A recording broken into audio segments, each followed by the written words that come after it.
નમસ્કાર દર્શક મિત્રો, હું યોગેશ પટેલ લાઈવ ભરૂચ ન્યૂઝ ચેનલમાં આપનું સ્વાગત કરું છું. નિહાળી આજના સમાચાર. ભરૂચમાં આમ આદમી પાર્ટીના ધારાસભ્ય ચૈતર વસાવાની આગેવાનીમાં ભવ્ય બાઇક રેલી યોજી ચૂંટણી પ્રચાર કર્યો હતો. ગુજરાતમાં ચાલી રહેલા ચૂંટણીના ગરમાવાનો માહોલ વચ્ચે આમ આદમી પાર્ટીના ધારાસભ્ય ચૈતર વસાવાની આગેવાનીમાં ભરૂચ શહેરમાં ભવ્ય બાઇક રેલીનું આયોજન કરવામાં આવ્યું હતું. જાડેશ્વર ગામ સ્થિત અંબાજી મંદિર ખાતે દર્શન કરીને રેલીનો પ્રારંભ કરવામાં આવ્યો હતો. આ બાઇક રેલી જાડેશ્વરના અંબાજી મંદિરથી પ્રસ્થાન કરીને Kasak circle, Sheetal circle, Bhrigurishi bridge, collector કચેરી, શક્તિનાથ, પાંચબત્તી અને મોહમ્મદપુરા સહિતના મુખ્ય માર્ગો પરથી પસાર થઈ જંબુસર બાયપાસ ચોકડી ખાતે સમાપન કરવામાં આવ્યું હતું.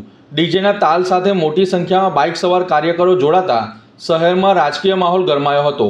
વિવિધ સ્થળોએ રેલીનું ભવ્ય સ્વાગત પણ કરવામાં આવ્યું હતું. રેલીમાં પત્રકારો સાથેની વાતચીત કરતા ચૈતર વસાવાએ ભાજપ સરકાર પર આકરા પ્રહાર કર્યા હતા. તેમણે જણાવ્યું હતું કે છેલ્લા 30 વર્ષના શાસનમાં ભાજપના ભ્રષ્ટાચારથી જનતા કંટાળી ગઈ છે અને હવે લોકો વિકલ્પ રૂપે આમ આદમી પાર્ટી પર વિશ્વાસ મૂકી રહ્યા છે. આવનારી ચૂંટણીમાં જનતા ભારે બહુમતીથી આમ આદમી પાર્ટીના ઉમેદવારોને વિજયી બનાવશે તેવો વિશ્વાસ તેમણે વ્યક્ત કર્યો હતો. વધુમાં તેમણે આક્ષેપ કર્યો હતો કે ભાજપ દ્વારા ઉમેદવારોને ડરાવી ધમકાવીને ફોર્મ પરત ખેંચાડવાવી રાજ્યમાં આશરે 700 બેઠકો પર બિનહરીફ જીતવાનો પ્રયાસ કરવામાં આવ્યો છે. સાથે જ ગણપત વસાવાના નિવેદન પર પ્રતિક્રિયા આપતા તેમણે જણાવ્યું હતું કે વિધાનસભામાં ઉઠાવેલા કૌભાંડના મુદ્દાઓને કારણે ભાજપના નેતાઓ વારંવાર તેમના નામનો ઉલ્લેખ કરે છે. મણિપુર ઘટનાનો ઉલ્લેખ કરતા તેમણે ભાજપ પર મહિલાઓના મુદ્દે મૌન રહેવાનો આરોપ મૂક્યો છે. અંતમાં તેમણે ભાજપના નેતાઓને ખુલ્લી ચર્ચા માટે પડકાર આપતા જણાવ્યું હતું કે અમે ચર્ચા માટે તૈયાર છીએ, પરંતુ મુદ્દા પરથી ધ્યાન ભટકાવવા ખોટા આક્ષેપો કરવામાં આવી રહ્યા છે. આ બાઇક રેલીને લઈને ભરૂચ શહેરમાં રાજકીય ચર્ચાઓએ જોર પકડ્યું છે અને ચૂંટણી પહેલા શક્તિ પ્રદર્શન તરીકે આ રેલીને જોવામાં આવી રહી છે. આ ગુજરાતમાં સ્થાનિક સ્વરાજની ચૂંટણીનો જોરશોરથી પ્રચાર પ્રસાર ચાલુ છે અને આમ આદમી પાર્ટીએ પણ આ વખતે પૂરા ગુજરાતમાં 6500 જેટલા ઉમેદવારો ઉતાર્યા છે અને રાષ્ટ્રીય નેતાઓથી માંડીને તમામ નેતાઓ આજે ખૂબ પૂરજોશથી પ્રચાર કરે છે. આજે અમે પણ અમારા ઉમેદવારોના સમર્થનમાં ભરૂચમાં બાઇક રેલીમાં ઉપસ્થિત થયા છે અને ભરૂચને હું જ્યાં સુધી ઓળખું છું, જાણું છું, ભરૂચમાં ખૂબ પ્રશ્ન છે. આજે લોકોને ગટરના પ્રશ્ન, પાણીના પ્રશ્ન હોય કે આ વિસ્તારમાં ગંદકીના પ્રશ્નો હોય કે દરેક બાબતે છેલ્લા ઘણા વર્ષથી ભારતીય જનતા પાર્ટીનું શાસન હોવા છતાં એના નિરાકરણ લાવવામાં નથી આવ્યા. ભ્રષ્ટાચાર ખૂબ વધી ગયો છે. નાના નાના કામ માટે કમિશનો આપવા પડે છે. ત્યારે જનતા હવે પરિવર્તન ઈચ્છે છે. આમ આદમી પાર્ટીના ઉમેદવારો જે પણ ઊભા રહ્યા છે, હા, શરૂઆતમાં પોલીસે હેરાન કર્યા છે ફોર્મ ખેંચવા માટે, આ તે બધી રીતે, પણ અમારા ઉમેદવારો ડર્યા નથી અને લોકો માટે લડે છે, લોકશાહી બચાવવા માટે લડે છે અને અમે લડવાવાળા લોકો છે એટલે ખૂબ મજબૂતાઈથી લડે છે અને મને પૂરો ભરૂચની જનતા પર ભરોસો છે કે આમ આદમી પાર્ટીના ઉમેદવારો પર વિશ્વાસ મૂકશે અને આમ આદમી પાર્ટીના ઉમેદવારોને જીતાડીને લાવશે. જે હવાલા કાંડમાં જે વ્યક્તિને બોલાવવામાં આવ્યો નિવેદન માટે, એ ભાઈને તો સાંજે રવાના કરી દેવામાં આવ્યો. એવું કઈ વસ્તુ મળી નથી. હા, 90 લાખની વાત હોય તો ભાઈ રાષ્ટ્રીય પાર્ટી છે, નાના મોટા પ્રોગ્રામો થતા હોય તો ખર્ચાઓ આવે અને ચૂંટણી પંચે કીધું છે કે જિલ્લાનો ઉમેદવાર 6 લાખ સુધી ખર્ચો કરી શકે. અમારે તો 6500 ઉમેદવારો છે. ભાજપ વાળાને પૂછો, તમારા જે કરોડોના કમલમો બન્યા છે એના પૈસા ક્યાંથી આવ્યા? તમારા ઉમેદવારો આ દિવાળીઓ તાઇફાઓ કરે છે એના પૈસા ક્યાંથી આવે છે? તો એની કોઈ વાત, એટલે મુદ્દો હવાલાનો નથી, જનતાનો મુદ્દો છે. જનતા પૂછે, શિક્ષણ માંગે છે, રોજગારી માંગે છે, આરોગ્યની સુવિધા માંગે છે. એ સુવિધાઓને ભટકાવવા માટે હવાલા કાંડનું નામ લેવામાં આવે છે. બાકી બીજું કંઈ નથી. અમે હવાલા કાંડ કરીએ તો આ સરકાર અમને થોડી છોડવાની. આ બધી વાતો વાહિયાત વાતો છે. એમણે ડિબેટ કરવી હોય તો જનતાના મુદ્દે આવવું જોઈએ. અમે બધા તૈયાર છે. ડેડિયાપાડામાં આ પાર્ટીના સંજયસિંહની આગેવાનીમાં જનસભા યોજાઈ હતી. ડેડિયાપાડાની ધરતી પર આજે પરિવર્તનનો હુંકાર ગુંજ્યો હતો.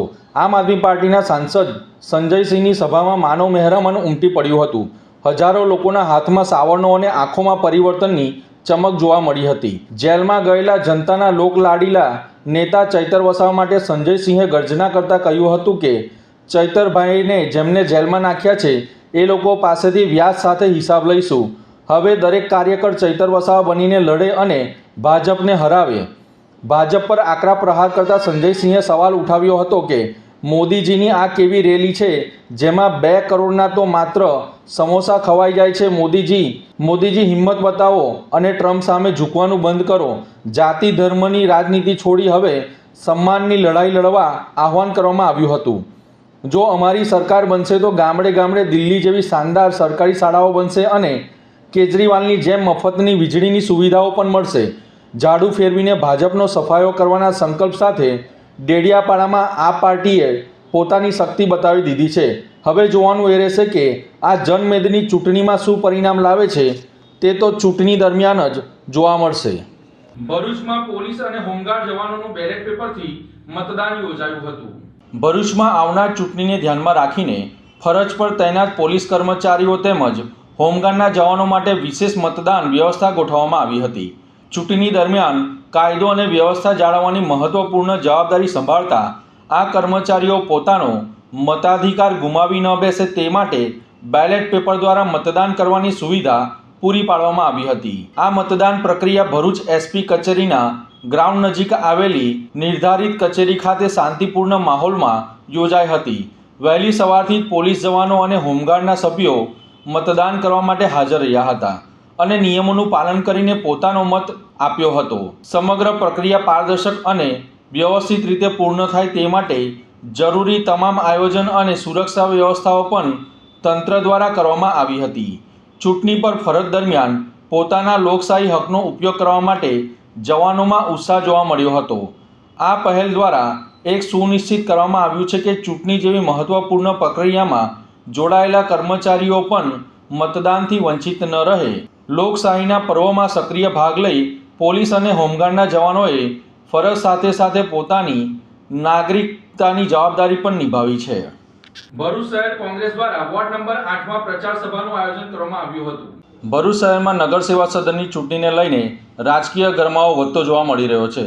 શહેરના વોર્ડ નંબર 8 ખાતે ડભોઈયાવાડ વિસ્તારમાં કોંગ્રેસ દ્વારા પ્રચાર સભાનું આયોજન કરવામાં આવ્યું હતું, જેમાં મોટી સંખ્યામાં સ્થાનિક નાગરિકોએ હાજરી આપી હતી.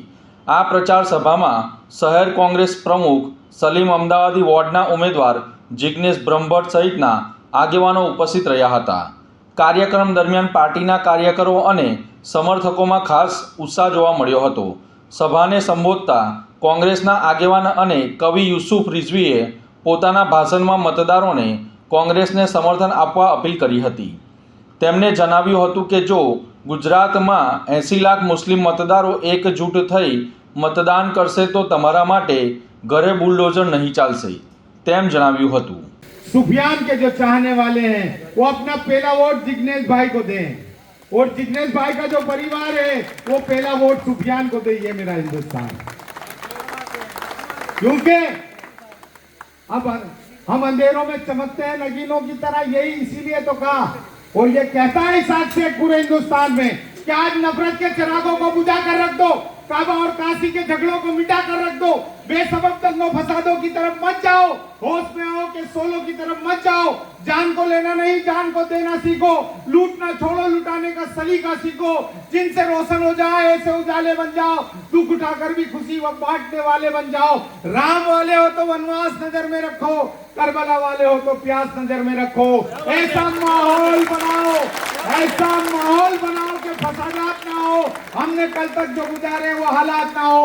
ये फसादात तरक्की नहीं होने देते, कच्ची दीवार को पक्की नहीं होने देते, कच्ची दीवार को पक्की नहीं होने देते. और ये भी कहने आया है इशाक शेख कि मेरे देश मेरे मुल्क के इंसानों सुनो, सिख ईसाई सुनो, हिंदू मुसलमानों सुनो.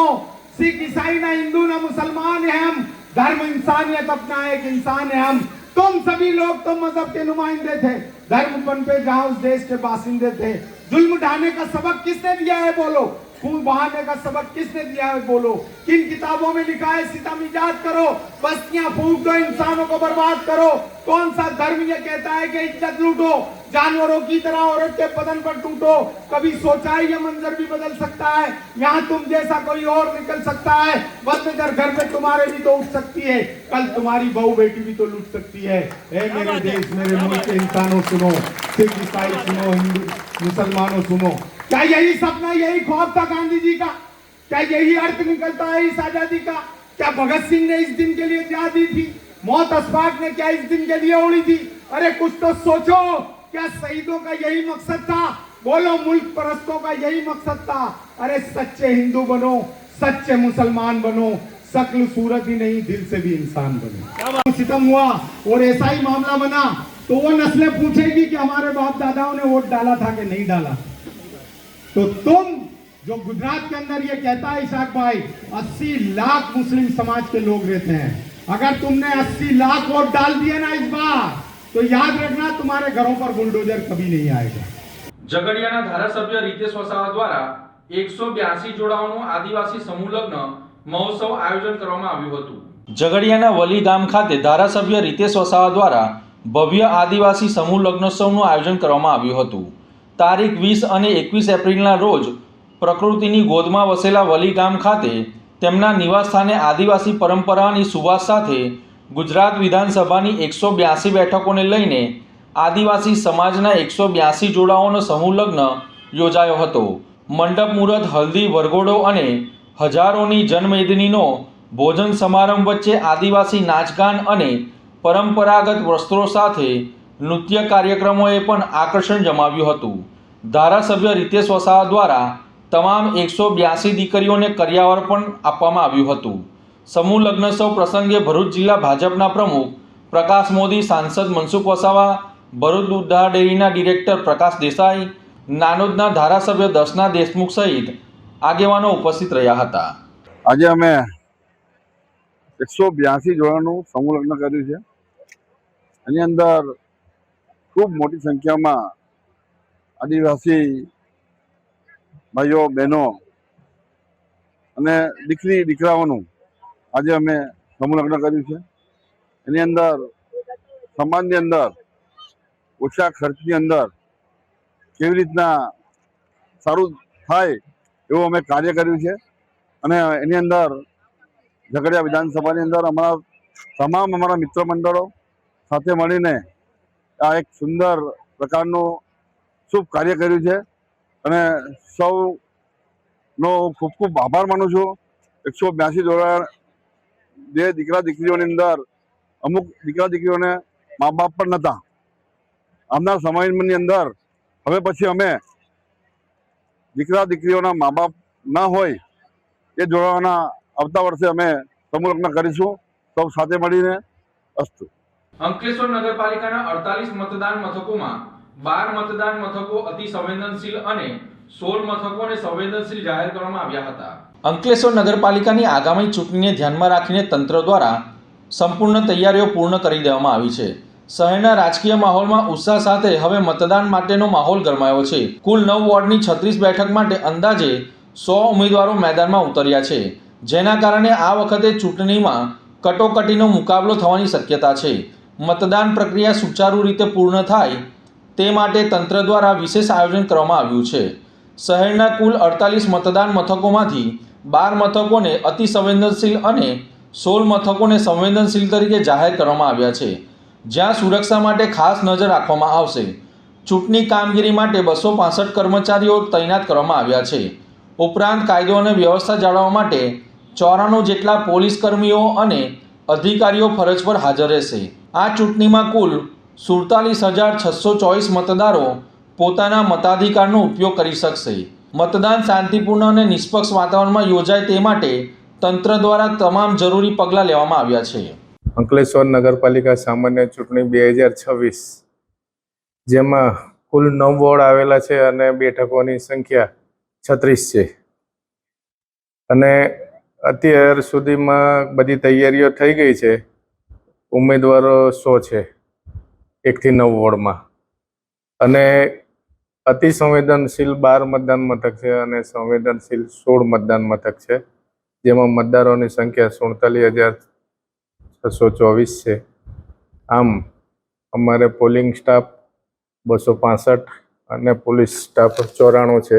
બધી તૈયારીઓ થઈ ગઈ છે અને ચૂંટણી કરવામાં આવશે। પાનોલી જીઆઈડીસીમાં આવેલી સ્ટીમ હાઉસ કંપની દ્વારા જાહેરમાં બેદરકારીપૂર્વક પ્લાસ્ટિક વેસ્ટ સળગાવતા સર્જાયો હતો હોબાળો। અંકલેશ્વરની પાનોલી જીઆઈડીસી ફરી એકવાર પ્રદૂષણ અને કંપનીઓની મનમાનીના કારણે ચર્ચામાં આવી છે। પાનોલીમાં આવેલી સ્ટીમ હાઉસ નામની કંપની દ્વારા જાહેરમાં પ્લાસ્ટિક વેસ્ટનો કચરો સળગાવી પર્યાવરણના નિયમોના લીરેલીરા ઉડાવવામાં આવ્યા છે। મીડિયાને જોઈને કંપનીના સત્તાધીશોમાં દોડધામ મચી જવા પામી હતી। પાનોલી જીઆઈડીસીમાં આવેલી સ્ટીમ હાઉસ કંપનીના કર્મચારીઓ દ્વારા ખુલ્લેઆમ પ્લાસ્ટિક વેસ્ટ અને પ્લાસ્ટિક વેસ્ટના ટુકડાઓને આગ ચાંપી દેવામાં આવી હતી. આ ઝેરી ધુમાડો હવામાં ભળતા આસપાસના વિસ્તારમાં ભારે પ્રદૂષણ ફેલાયું હતું. નવાઈની વાત તો એ છે કે જ્યારે આ પ્લાસ્ટિકના ઢગલામાં આગ લગાડવામાં આવી હતી ત્યારે તેમાં નાના બ્લાસ્ટ પણ થયા હતા, જેનાથી મોટી હોનારત સર્જાઈ શકી હોત. જેવા મીડિયાકર્મીના કેમેરા ચાલુ થયા અને રિપોર્ટિંગ શરૂ થયું કે તરત જ ગેરકાયદેસર રીતે કચરો સળગાવી રહેલા કંપનીના સત્તાધીશો અને કર્મચારીઓમાં નાસભાગ મચી જવા પામી હતી. પકડાઈ જવાની બીકે લોકો મોઢું છુપાવતા જોવા મળ્યા હતા. આસપાસની કંપનીના લોકોના જણાવ્યા અનુસાર સળગતા પ્લાસ્ટિકના ટુકડા પવનને કારણે ઉડીને બાજુની અથવા અન્ય કેમિકલ કંપનીઓમાં ગયા હોત તો પાનોલીમાં આજે એક મોટી દુર્ઘટના સર્જાઈ હોત. કંપનીની આ ગંભીર બેદરકારી સામે અનેકો સવાલો ઉઠી રહ્યા છે. આ સમગ્ર ઘટના અંગે મીડિયાકર્મીઓ દ્વારા તાત્કાલિક જીપીસીબીના અધિકારીને જાણ કરવામાં આવી છે. હવે જોવું રહેશે કે પ્રદૂષણ ફેલાવતી અને લોકોના જીવ જોખમમાં મૂકતી આ સ્ટીમ હાઉસ નામની કંપનીને તંત્ર કેવા કડક પગલાં ભરે છે તે જોવું રહેશે. અંકલેશ્વરના આરોગ્ય વિભાગ દ્વારા મતદાન મથકો પર પ્રાથમિક સારવાર કીટ તૈયાર કરવામાં આવી રહી છે. અંકલેશ્વર તાલુકા આરોગ્ય વિભાગ દ્વારા જિલ્લા પંચાયત, તાલુકા પંચાયત અને નગરપાલિકાની ચૂંટણીના સંદર્ભે તમામ મતદાન મથકો પર પ્રાથમિક આરોગ્ય સારવાર કીટ તૈયાર કરવામાં આવી રહી છે. ડિસ્પેચિંગના દિવસે મેડિકલ કીટનું વિતરણ કરવામાં આવશે. સાથે અસહ્ય ગરમીના કારણે ORSના પાઉચનું પણ વિતરણ કરવામાં આવશે. અંકલેશ્વર તાલુકા પંચાયત, જિલ્લા પંચાયત અને નગરપાલિકાની સામાન્ય ચૂંટણીનું મતદાન આગામી તારીખ 26 એપ્રિલના રોજ યોજાનાર છે. ત્યારે આરોગ્ય વિભાગ દ્વારા બહાર પાડેલી એડવાઇઝરી મુજબ અંકલેશ્વર તાલુકા આરોગ્ય વિભાગ દ્વારા મેડિકલ કીટ અંગેની તૈયારીઓ શરૂ કરી દેવામાં આવી છે. અંકલેશ્વર તાલુકા આરોગ્ય વિભાગના અધિકારી ડૉક્ટર સુશાંત કઠોરવાલાની દેખરેખ હેઠળ આરોગ્ય કર્મચારીઓ દ્વારા પ્રાથમિક સારવાર કીટ તૈયાર કરવામાં આવી રહી છે. આ કીટ તાલુકા, જિલ્લા પંચાયત અને નગરપાલિકાના તમામ મતદાન મથકો ઉપર આપવામાં આવશે. આ કીટમાં જરૂરી દવાઓ ઉપલબ્ધ કરવામાં આવી છે. તારીખ 25મી એપ્રિલના રોજ ચૂંટણી સામગ્રીના વિતરણની સાથે આ મેડિકલ કીટનું પણ વિતરણ કરવામાં આવશે. સાથે ઉનાળાની આકરી ગરમીના કારણે ORSના પાઉચનું પણ વિતરણ કરવામાં આવશે. તાલુકા આરોગ્ય વિભાગ દ્વારા તાલુકા, જિલ્લા પંચાયત અને નગરપાલિકાના ડિસ્પેન્સિંગ અને રિસીવ સેન્ટર પર મેડિકલ કીટ અને મેડિકલ ટીમ પણ તૈનાત કરી પ્રાથમિક સારવારની સુવિધા ઉપલબ્ધ કરવામાં આવશે. નમસ્કાર, હું ડૉક્ટર સુશાંત કઠોરવાલા, તાલુકા હેલ્થ ઓફિસર અંકલેશ્વર. આગામી સમયમાં તાલુકા પંચાયત, જિલ્લા પંચાયત અને નગરપાલિકા સામાન્ય ચૂંટણી 2026 અંતર્ગત આરોગ્ય વિભાગ દ્વારા એક એડવાઇઝરી બહાર પાડવામાં આવેલ છે. એ મુજબ તમામ મતદાન મથક પર આપણે આરોગ્યની પ્રાથમિક સારવાર કીટ, જેમાં આપણે પેટમાં દુખાવો, ઉલટી, ઝાડા તેમજ હાલની પરિસ્થિતિમાં ઉનાળાની અસહ્ય ગરમી હોવાને કારણે ORSના પાઉચ પણ આપણે સપ્લાય કરવાના છે. આ કીટ તમામ મતદાન મથક પર આપવામાં આવશે. આ ઉપરાંત નગરપાલિકા અને તાલુકા પંચાયત, જિલ્લા પંચાયતના ચૂંટણી અંગે જે પણ સ્તર આપણા ડિસ્પેચિંગ અને રિસીવિંગ સેન્ટર છે, ત્યાં આપણી મેડિકલ ટીમ 24 કલાક માટે આપણે તૈનાત કરવામાં આવેલ છે. હાંસોટના સાહોલ નજીક કીમ નદી પર બ્રિજ પરથી મિની બસની અવરજવર શરૂ કરવામાં આવી હતી. અંકલેશ્વરથી સુરતને જોડતા સ્ટેટ હાઈવે પર હાંસોટના સાહોલ નજીક કીમ નદી પરના ઓવરબ્રિજના સમારકામની નેશનલ હાઈવે ઓથોરિટી દ્વારા સત્તાવાર રીતે મંજૂરી આપવામાં આવી છે. બીજી તરફ રાજ્યના મંત્રી ઈશ્વરસિંહ પટેલની રજૂઆતે બ્રિજ પરથી મિની બસની અવરજવર શરૂ કરતા સેંકડો મુસાફરોને રાહત મળી છે. હાંસોટ તાલુકાના સાહોલ ગામ નજીક આવેલી કીમ નદી ઉપરનો મહત્વનો બ્રિજ હવે ટૂંક સમયમાં સમારકામ બાદ તૈયાર થવા જઈ રહ્યો છે. નેશનલ હાઈવે ઓથોરિટી દ્વારા આ બ્રિજના સમારકામ માટે સત્તાવાર મંજૂરી આપવામાં આવી છે, જેનાથી સ્થાનિક લોકોમાં રાહતની લાગણી વ્યાપી ગઈ છે. હાલમાં બ્રિજની નબળી હાલતને ધ્યાનમાં રાખીને મોટા વાહનોની અવરજવર પર પ્રતિબંધ મૂકવામાં આવ્યો છે, જેના કારણે અંકલેશ્વર, હાંસોટ અને સુરત વચ્ચેના દૈનિક મુસાફરીને મુશ્કેલીનો સામનો કરવો પડી રહ્યો છે. ચૂંટણીની આચારસંહિતા લાગુ હોવાને કારણે હાલમાં ટેન્ડરિંગ પ્રક્રિયા અટકેલી છે, પરંતુ આચારસંહિતા પૂર્ણ થયા બાદ તાત્કાલિક ટેન્ડર પ્રક્રિયા શરૂ કરવામાં આવશે અને સમારકામનું કામ ઝડપથી પૂર્ણ કરવામાં આવશે. આ વચ્ચે મુસાફરોની સુવિધા માટે રાજ્યના મંત્રી અને ધારાસભ્ય ઈશ્વરસિંહ પટેલની રજૂઆતને અનુસંધાને બ્રિજ પરથી મિની બસ સેવા શરૂ કરવાની મંજૂરી આપવામાં આવી છે. મિની બસ સેવા શરૂ થતાં સ્થાનિક મુસાફરોને મોટા પ્રમાણમાં રાહત મળશે અને રોજિંદા પરિવહન વધુ સરળ બનશે. સ્થાનિક લોકો હવે આશા રાખી રહ્યા છે કે બ્રિજનું સમારકામ વહેલી તકે પૂર્ણ થાય અને વાહન વ્યવહાર સંપૂર્ણપણે પુનઃસ્થાપિત થાય તેવું માંગી રહ્યા છે. તો આ હતા આજના સમાચાર. નવી ઘટનાઓ સાથે ફરી મળીશું. ત્યાં સુધી જોતા રહો લાઈવ ભરૂચ ન્યૂઝ ચેનલ. નમસ્કાર.